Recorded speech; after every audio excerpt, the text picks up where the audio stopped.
of course, let's see. As we start to get a little further out, Atlanta has to become.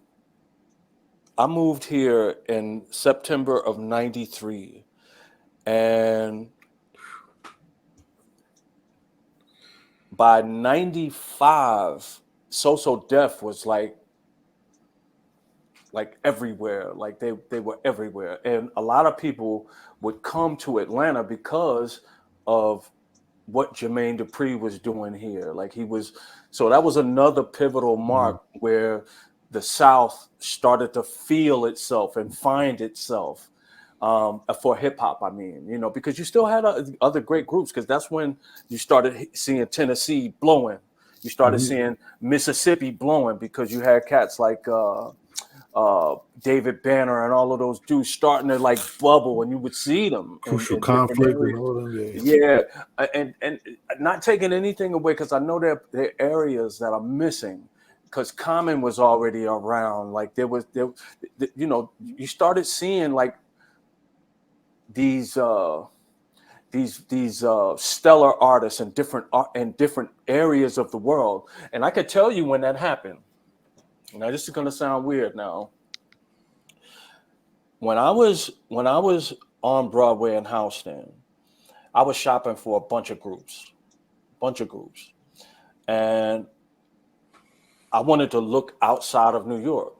And I kind of fell onto a couple of New York acts, because I was there. So Adolf and LOD and all of them, they that was all there. However, I wanted to go outside of this area. One of the places that I went was the Bay Area, because they had this up and coming crew called the Hieroglyphics, and Mm. Hieroglyphics was like, yo, when I looked at these kids, I was just like, yo, this is that whole native tongue movement Right, all right, over right. again for the West Coast. And don't get me wrong, it was its own thing. They had their own flows, they had their own style, but it reminded me so much of the Mm-hmm. native tongue movement that I was just like, yo, these kids are phenomenal. So I went right away to trying to sign them. And Sophia Chang from Jive got wind and cut me off. So Domino got approached by me, and then shortly thereafter by her, and they ended up picking up Casual. They ended up picking up Souls of Mischief. Dell had ended up getting picked up, and then there was another group um, which reminded me a lot of Fuji's that I wanted to sign. It was a girl and two guys, and they were dope. And I can't, their names escapes me, but they were super, super dope. And I wanted all of them.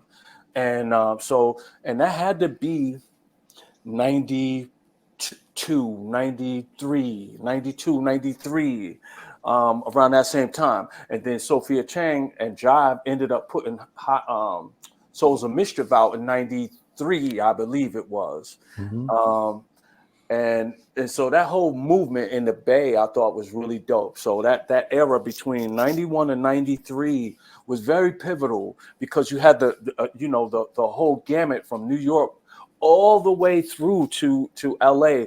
Texas was involved, Florida was involved real heavy, Chicago was involved, like I said, Mississippi was involved, St. Louis, because St. Louis was involved too, because you had the St. Lunatics and all of them coming through. And I Right. remember I used to see um, those cats used to come through to Jermaine's studio, because Jermaine and I were cool. Before I actually moved to Atlanta, I would spend time with him and his mom.